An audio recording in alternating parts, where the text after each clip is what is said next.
Muhammad wa ala ali sayyidina Muhammad. Allahumma 'allimna ma yanfa'una wanfa'na bima 'allamtana innaka antal alimul hakim. Rabbi shrah li sadri wa yassir li amri wahlul 'uqdatam min lisani yafqahu qawli. Yang sama-sama kita hormati Sahibul Bait, Sahibul Hajat yang mulia Profesor Dr. Muhammad Atta-Ali beserta seluruh keluarga besar, hadirin hadirat, para tetamu undangan. Dalam ajaran Islam manusia itu tidak pernah mati. Alam yang pertama dia lewati namanya alam ruh. Dari alam ruh pindah ke alam rahim. Yang ketiga di alam dunia. Yang keempat di alam barzakh. Yang terakhir di alam akhirat. Di kelima-lima alam itu dia hidup. Yang pertama alam ruh. Di alam ruh itu dia hidup. Dalilnya a'udzubillahi minasyaitonirrajim. Wa idz akhadha rabbuka min bani adama min zuhurihim dzurriyyatahum wa asyhadahum ala anfusihim. Ingatlah ketika Allah mengambil perjanjian kepada semua ruh. Ketika itu Allah mengumpulkan ruh saya, ruh puang, ruh bapak, ruh ibu. Ketika itu tidak ada ruh orang tua, tidak ada ruh anak muda. Semua ruh umurnya sama. Ruh saya dengan ruh anak saya sebaya. Baru kemudian ketika ruh masuk ke dalam jasad, baru ada yang tua, ada yang muda. Lalu kemudian ketika itu Allah bertanya kepada semua ruh. Kata Allah, alastu bi rabbikum, bukankah aku ini Tuhan kamu? Ketika itu semua ruh menjawab, bala syahidna, kami bersaksi engkau adalah Tuhan kami. Ketika itu ruh belum berjumpa dengan jasad, belum ada kulit, belum ada tulang, belum ada bulu, belum ada sumsum. Ruh yang murni, yang bersih. Lalu kemudian ruh masuk ke dalam rahim. Di alam rahim pun dia hidup. Inna ahadakum yujma'u khalquhu fi batni ummihi arba'ina yawman nutfah, 40 hari dalam bentuk air. Summa yakunu 'alaqatan mithla dhalik, 40 hari dalam bentuk darah. Summa yakunu mudghatan mithla dhalik, 40 hari dalam bentuk daging. 40 hari air, 40 hari darah, 40 hari daging. Summa yursalul malaku, kemudian dikirimkan malaikat meniupkan ruh masuk ke alam rahim. Usia 4 bulan, dan ketika itu ruh hidup bersama jasad di dalam rahim. Setelah 9 bulan 10 hari dia keluar di dunia ini, dia disebut dengan hidup. Kata Nabi, umur umatku ini baina sittin wa sab'in, antara 60 sampai 70. Ada beberapa yang diberikan Allah kelebihan, keutamaan. Man tala umruhu, panjang umurnya, wa hasuna amaluhu, baik amalnya. Mudah-mudahan puang panjang umur, sehat badan, istiqomah iman dan Islam. Lalu kemudian di antara umur 60 inilah kita bertemu, berjumpa, bertatap muka dalam keadaan baik, di tempat yang baik, bersama orang baik, dalam ibadah yang baik. Senantiasa hendaknya kita selalu dalam kebaikan-kebaikan Ramadan ini yang kita bawa keluar Ramadan. Lalu kemudian ada yang cepat, ada yang lambat. Bak kata pepatah orang Melayu, mumbang jatuh kelapa pun jatuh. Kalau kita tegak di bawah pohon kelapa, ada kelapa muda yang tidak semestinya jatuh, jatuh juga. Ada kelapa yang sudah tua pun belum masa jatuh, tidak jatuh. Jadi ini kuasa Allah Subhanahu wa ta'ala. Semakin canggih rumah sakit, semakin banyak dokter spesialis, usia tidak bisa ditambah. Allah Subhanahu wa ta'ala sayang, kita sayang, tapi sayang Allah berlebih daripada sayang kita. Kita hanya berhubungan dengan manusia itu hubungan relasi pengusaha dengan karyawan, hubungan kawan dengan sahabat, hubungan atasan dengan bawahan. Hubungan kita dengan Allah dibangun dengan hubungan husnuzan. Saya berprasangka baik bahwa almarhum mendahului saya karena Allah sayang dengan dia, tidak sempat berbuat dosa kepada Allah Subhanahu wa ta'ala. Dan saya bersangka baik bahwa saya sampai hari ini hidup, Allah ingin supaya saya bertobat, supaya saya banyak beramal. Alladzi khalaqal mauta, Allah yang menciptakan mati, wal hayata, Allah yang menciptakan hidup. Untuk apa Allah buat hidup? alladzi khalaqal mauta, Allah menciptakan mati, wal hayata, Allah menciptakan hidup, liyabluwakum ayyukum ahsanu amala, siapa yang paling baik amalnya. Saya husnuzon, amal almarhum sudah baik dalam pandangan Allah, maka beliau layak untuk menghadap Allah. Menurut Allah, amal saya belum baik, saya belum cukup untuk menghadap, saya masih banyak dosa, silap dan salah, maka dibiarkan Allah saya hidup untuk membersihkan diri saya. Setelah itu nanti baru diundang, dijemput dengan satu panggilan, ya ayyatuhan nafsul mutmainnah, wahai jiwa yang tenang, irji'i, kembalilah. Ini bukan tempatmu, ini tempat persinggahan saja, tempatmu aslinya nanti di surga. Irji'i, kembalilah, ila radiyah, ila rabbiki, kepada Tuhanmu, radiyatan mardiyah, dalam keadaan ridha. Kita selalu meminta surga, tapi dalam beberapa doa kita meminta ridha. Allahumma inna nas'aluka ridhaka wal jannah. Kenapa kita minta ridha? Karena yang dapat surga belum tentu mendapatkan ridha, tapi yang mendapatkan ridha pasti mendapatkan surga. Setelah kita hidup di dunia, kemudian kita berpindah ke satu alam. Alam itu disebut dengan alam barzakh. Barzakh artinya pemisah. Ada air laut, ada air sungai. Air laut tidak masuk ke sungai, karena kalau air laut masuk ke sungai maka asin semua sungai, mati kita. Maka Allah Subhanahu wa ta'ala membuat satu pemisah antara laut dengan sungai itu, namanya barzakh. Dalam surat Ar-Rahman disebut bainahuma barzakhun la yabghiyan. Antara laut dan sungai itu ada pemisah, sehingga Allah Subhanahu wa ta'ala membuat kita juga berada di alam pemisah. Mereka tidak disebut di akhirat karena dunia belum kiamat, dan mereka tidak disebut di dunia karena mereka sudah meninggal dunia. Maka mereka berada di alam pemisah, namanya alam barzakh. Berapa lama mereka di alam barzakh? Menunggu hari kiamat. Kalau di dunia ini 60 tahun, di alam barzakh bisa jadi 1000 tahun. Imam besar kita, Imam Syafi'i, meninggal tahun 204, sekarang 1445. Berarti Imam Syafi'i sudah berada di alam barzakh 1200 tahun. Imam tasawuf kita, Imam Al-Ghazali, meninggal 505, sekarang 1445. Berarti Imam Al-Ghazali sudah berada di alam barzakh 900 tahun. Jadi lebih lama mana kita di alam ini dengan di alam barzakh? Lebih lama di alam barzakh. Alam ruh Allah Ta'ala yang tahu. Alam rahim 9 bulan 10 hari. Alam dunia 60-70 tahun, 80 paling lama. 90 pertanyaannya sudah, pempes apa yang kau pakai? Alam barzakh ada yang 1000 tahun, ada yang 1200 tahun. Dan kita setiap melewati alam barzakh mengucapkan salam, assalamualaikum ya ahlad diyar minal mu'minin wa inna insyaallah bikum lahiqun, yarhamullahul mustaqdimina wal mustakhirin, nas'alullah lana wa lakumul afiyah.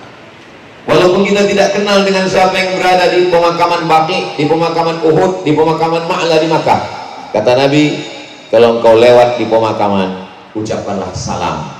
Beberapa jamaah khawatir, nanti kalau saya mati yang mendoakan saya siapa Pak Ustadz? Saya tidak punya anak. Dalam Islam, tidak punya anak tidak jadi masalah, karena doa orang beriman semuanya sampai. Kalaulah doa saya tidak sampai kepada saudara saya almarhum Uang Irfan, maka untuk apa kita sholat jenazah? Sholat jenazah itu isinya doa.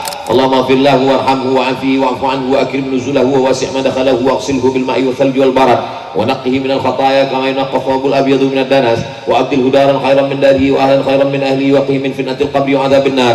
Allahumma la tahrimna ajrahu wa la taftinna ba'dahu wa ighfir lana wa lahu. Itu doa. Doa orang hidup untuk orang meninggal dunia. Itu dalil bahwa doa semua orang beriman sampai, bukan cuma doa anak yang soleh. Lalu kemudian bacaan Quran juga sampai. Kalau ada orang mengatakan bacaan yang kita baca Al-Fatihah, Kulhu 3 kali, Al-Falaq, An-Nas, Yasin tidak sampai, maka untuk apa kita bacakan Al-Fatihah pada takbir yang pertama? Salat jenazah 4 kali takbir. Takbir yang pertama Al-Fatihah, takbir yang kedua salawat, takbir yang ketiga Allahumma firlahu, takbir yang keempat Allahumma la tahrimna ajrahu. Itu semua menunjukkan bacaan-bacaan itu sampai. Maka sampai hari ini kalau kita ingat orang yang terkasih, kita terkenang orang yang tersayang, maka kirimkanlah Al-Fatihah untuk mereka sependek-pendek bacaan Al-Fatihah. Kata Imam Syafi'i yang diriwayatkan oleh Imam An-Nawawi dalam kitab Riyadhus Shalihin, wa in khatimul Qur'ana kullahu, sebaik-baiknya, seabdal-abdalnya membacakan sehatam Al-Quran. Likulli syai'in qalbun, segala sesuatu punya hati. Wa qalbul Quran Yasin, Al-Quran itu pun punya hati. Hatinya Al-Quran adalah Yasin. Iqra'uha ala mautakum, bacakanlah Yasin. Itulah mengapa kita selalu baca Yasin hari Jumat, pagi Jumat, siang Jumat, petang Jumat. Sebenarnya membaca Yasin tidak terbatas pada hari Jumat. Man qara'a Yasin fi lailatin, siapa yang membaca surah Yasin pada suatu malam, asbaha maghfuran lah, subuhnya dia sudah diampunkan Allah Subhanahu wa taala. Bacakan Yasin, kirimkan kepada almarhum almarhumah. Tidak juga mampu membacakan Yasin, maka yang paling pendek adalah Qul huwallah 3 kali, Al-Falaq sekali, An-Nas sekali, Al-Fatihah sekali. Kalau itu pun terasa panjang, jurus yang terakhir itulah tadi kita kirimkan untuk almarhum Buang Ivan, Al-Fatihah. Kalau Al-Fatihah pun juga tidak sanggup, mati aja lah. Apalagi yang bisa kita balaskan untuk orang-orang yang pernah berbuat baik pada kita. Pisang emas bawa berlayar, masak sebiji dalam peti, hutang emas dapat dibayar, hutang budi dibawa mati. Man ahsana ilaikum, siapa yang pernah berbuat baik pada kamu, fakafi'uhu, balaslah. Fa illam tajidu, kalau kau tidak sanggup membalasnya, fad'u lahu, doakan dia. Sependek-pendek doa, Allah maghfir lahu warhamhu, ampuni dia, rahmati dia. Saya tidak bisa bahasa Arab Pak Ustaz, tak usah pakai bahasa Arab. Doa itu yang pakai bahasa Arab cuma 4. A'udzubillah, bismillah, alhamdulillah, sholawat. A'udzubillah, bismillah, alhamdulillah, sholawat. Bacakan Al-Fatihah sampai kepada almarhum. Ya Allah, sebagaimana dia pernah berbuat baik kepada aku, berikanlah dia kebaikan. Sebagaimana dia pernah berbuat suatu kebaikan, meringankan beban dengan senyum sapanya, dengan kenangan yang indah, selamatkanlah dia dari segala dosa-dosa, letakkan dia di tempat yang terbaik. Itulah salah satu bukti hubungan kita tidak pernah putus, walaupun sudah berpindah dari satu alam ke alam yang lain, alam roh, alam rahim, alam dunia, alam barzakh. Pada akhirnya kita akan berjumpa. Seorang yang berkulit hitam, budak, hamba sahaya, bukan Quraisy, bukan Arab, miskin, susah, datang memeluk Nabi SAW dengan pelukan yang sangat erat. Nabi bertanya, kenapa kau peluk aku? Kata dia, aku belum tentu berjumpa dengan engkau ya Rasulullah. Kenapa engkau peluk aku, kata Nabi kepada hamba sahaya, seorang laki-laki yang hitam, legam. Kata dia, aku bukan mulia ya Rasulullah, amalku tidak banyak. Aku peluk engkau di sini karena aku tidak yakin nanti bisa bersama dengan engkau di surga.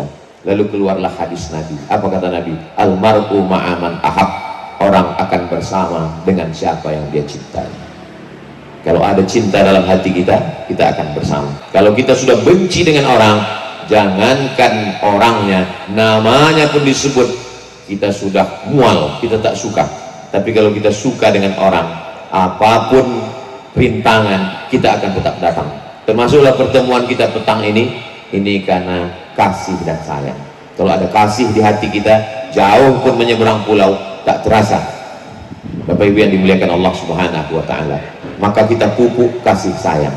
Agama Islam ini adalah agama kasih sayang. Ketika kita buka Al-Quran, yang pertama kali yang kita baca adalah Bismillahirrahmanirrahim. Kalau bahasa orang kampung kami, in the name of Allah, most gracious, most merciful. Bahasa kasih dan sayang. Kenapa tidak yang pertama diucapkan dalam Al-Quran itu Bismillahil Azizil Jabbar, Bismillahil Mutakabbir Al-Qahhar? Yang pertama adalah Bismillah, dengan nama Allah Ar-Rahman, yang maha kasih, Ar-Rahim, yang maha sayang. Pertemuan kita petang ini karena kasih dan sayang. Kita berkumpul, kita bersama. Buah daripada puasa adalah menanamkan kasih dan sayang. Tapi yang namanya kasih dan sayang itu tidak bisa diungkapkan dengan kata-kata. Kasih dan sayang itu perlu bukti. Apa buktinya kasih dan sayang pada almarhum? Kirim doa. Apa buktinya kasih dan sayang pada almarhum? Datang menyambung silaturahim pada yang hidup. Man ahabba ibsatalahu fi rizqihi, siapa yang mau lapang rezekinya, wa yumsa'alahu fi atharihi, mau panjang umurnya, falyasil rahimahu, maka sambunglah tali silaturahim. Suatu ketika Nabi Muhammad SAW meminta untuk menyiapkan makanan. Sahabat heran, kira-kira siapa yang akan kita berikan makanan? Ternyata makanan itu dikirim kepada sahabat Khadijah. Khadijah sudah meninggal. Nabi tetap menyambung silaturahim kepada sahabat-sahabatnya. Ada seorang sahabat Nabi datang, ibu saya sudah meninggal. Lalu Nabi bertanya, kamu punya bibi? Ibumu punya saudara kandung perempuan, bibimu masih hidup? Ya. Silaturahim dengan dia. Al-khalatu bimasabatil bibi sama dengan ibu. Kalau yang sudah meninggal tidak ada, kita datangi ayahnya, kita datangi kawannya, kita datangi sahabatnya, kita bersilaturahim dengan anaknya, kita jaga keluarganya. Kenapa? Karena sesungguhnya hidup ini hanyalah penantian sampai masanya nanti kita akan berjumpa dengan orang yang terkasih dan tersayang. Bagaimana nabi-nabi itu menghadapi kematian? Suatu ketika pintu rumah Nabi Musa, Nabi Ibrahim alaihissalam diketuk. Assalamualaikum. Waalaikumsalam. Nabi Ibrahim membuka pintu dan bertanya, man anta? Kamu siapa? Tamu itu menjawab, malakul maut. Saya malaikat maut.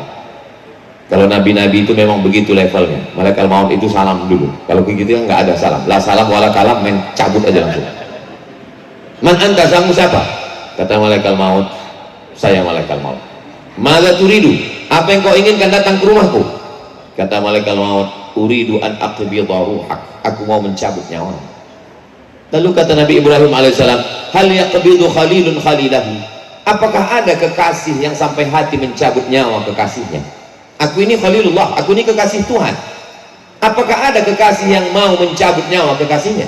Malaikat maut menjawab, hal khalilun yakhafu liqa'a khalilihi? Apakah ada kekasih yang takut berjumpa dengan kekasihnya? Saat itu Nabi Ibrahim terdiam. Itulah saat kematiannya tiba. Kita pun sebenarnya tidak meninggalkan yang terkasih, tapi kita berjumpa dengan orang yang paling kita kasih dan kita sayang. Orang-orang tersayang, ibu kita, kawan kita, sahabat kita. Tapi di antara itu semua yang kita sayang adalah Sayyidina Muhammad sallallahu alaihi wasallam. Kalau dibandingkan dengan ayahku, aku lebih cinta kepada engkau ya Rasulullah. Kalau dibandingkan dengan ibuku, aku lebih cinta kepada engkau ya Rasulullah. Kalau dibandingkan dengan istri dan anakku, aku lebih cinta kepada engkau ya Rasulullah. Kalau dibandingkan dengan hartaku, aku lebih cinta kepada engkau. Illa min nafsi, kecuali pada diriku. Aku lebih cinta pada diriku daripada engkau. Apa kata Nabi? La ya Umar, kau belum beriman. Hatta akuna ahabba ilaika min nafsi. Sampai engkau lebih cinta pada aku daripada dirimu sendiri. Mendengar ucapan itu Umar langsung berkata, la anta ahabbu ilayya min nafsi. Engkau lebih aku cinta daripada diriku ya Rasulullah. Al-an ya Umar, sekarang imanmu baru sempurna. Iman kita baru sempurna kalau kita lebih cinta kepada Nabi Muhammad SAW, melebihi cinta kepada ayah, kepada ibu, kepada istri, kepada anak, bahkan kepada diri kita sendiri. Mudah-mudahan pertemuan kita ini termasuk bukti cinta kita kepada Nabi Muhammad SAW. Abu Bakar cinta kepada Nabi, dia sama dengan Nabi. Umar bin Khattab cinta kepada Nabi, dia perang bersama dengan Nabi. Sayyidina Ali sama dengan Nabi, menggantikan di tempat tidur Nabi. Tapi kita tidak pernah berjumpa dengan Nabi, tak pernah melihat Nabi. Jarak kita dengan Nabi 1445 tahun. Apa kata Nabi SAW? Ini ada telaga, nanti siapa yang minum di telaga ini dia tidak akan haus untuk selamanya. Lalu sahabat bertanya, kami ya Rasulullah, antum ashabi, kalian sahabat-sahabatku, kalian hidup dengan aku, kalian tidur dengan aku, kalian perang dengan aku, kalian sholat dengan aku. Tapi nanti ada namanya ikhwani, saudaraku. Siapa ikhwani itu ya Rasulullah? Amanu bi, mereka percaya kepadaku, walam yarawni, padahal biji matanya tidak pernah melihat aku. Mudah-mudahan termasuk kita yang disebut oleh Nabi.